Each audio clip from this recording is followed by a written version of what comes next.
രണ്ട് മൂന്ന് കാര്യങ്ങളാണ്. ഒന്നാമത്തെ കാര്യം, നമ്മളിന്ന് സ്റ്റേഡിയത്തിൻ്റെ പൂർണ്ണമായിട്ടുള്ള വർക്ക് നമ്മളിന്ന് സ്റ്റാർട്ട് ചെയ്യുകയാണ്. പുതിയതായിട്ട് റീവാമ്പ് ചെയ്യാം എന്നുള്ളതാണ് ഇപ്പോഴത്തെ ഒരു ധാരണ. നമ്മളെ സംബന്ധിച്ചിടത്തോളം നമുക്ക് 30 ദിവസമാണ് സമയം ഉള്ളത്.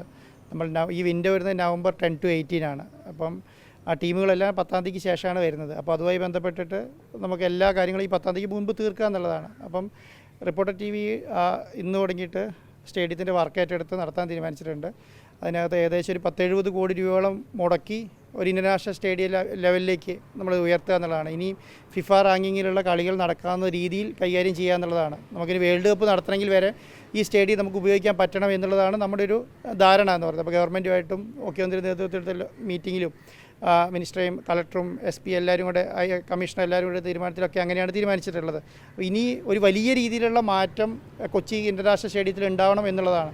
അപ്പോൾ ഇന്ന് കാണുന്ന സ്റ്റേഡിയം ആയിരിക്കരുത് 30 ദിവസം കഴിഞ്ഞാൽ ഉണ്ടാകുക എന്നുള്ളതാണ്. അപ്പോൾ നമ്മൾ ഏറ്റവും നല്ല ലൈറ്റിംഗ്, ഇപ്പം വേൾഡിൽ കിട്ടാവുന്ന ഏറ്റവും നല്ല ലൈറ്റിംഗ് സംവിധാനം നമ്മൾ ചെയ്യുന്നുണ്ട്. കോമ്പൗണ്ടിങ് സംവിധാനങ്ങൾ നമ്മളങ്ങനെ ചെയ്യുന്നുണ്ട്.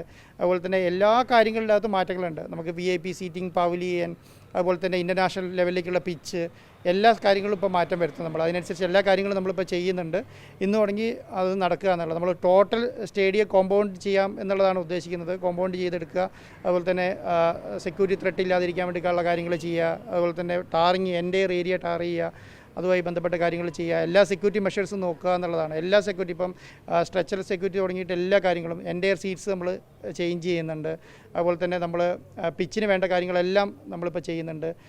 ലൈറ്റിങ്, ഇലക്ട്രിക്കൽ, വയറിങ്, എൻ്റയർ സാധനം ശരിക്കും ഒരു ടോട്ടൽ സ്റ്റേഡിയം റീവാമ്പ് ചെയ്യുക എന്നുള്ള നിലയിലേക്കാണ്. ഏകദേശം നമ്മളൊരു 2000-ത്തിലധികം ലേബേഴ്സിനെ വെച്ചിട്ട് ചെയ്യാമെന്നാണ് ഉദ്ദേശിക്കുന്നത്. കാരണം നമ്മൾ 30 ദിവസത്തിനുള്ളിൽ ഈ വർക്ക് മുഴുവൻ തീർക്കുക എന്നുള്ള ഉദ്ദേശം.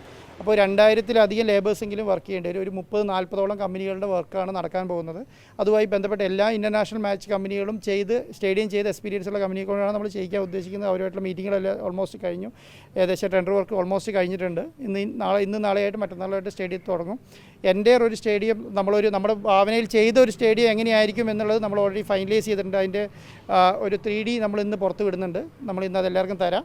അത് കഴിഞ്ഞിട്ട് പിന്നെ അതുമായി ബന്ധപ്പെട്ട് അതേ റേഞ്ചിലേക്ക് തന്നെ സ്റ്റേഡിയത്തിൽ എത്തിക്കാൻ വേണ്ടിയിട്ടുള്ള ശ്രമമാണ് നടത്തുന്നത്. എന്തായാലും വിജയിക്കും എന്നുള്ളതാണ്. ഗവൺമെൻറ് പൂർണ്ണ സപ്പോർട്ടും സഹകരണം നമ്മൾ പറഞ്ഞിട്ടുണ്ട്.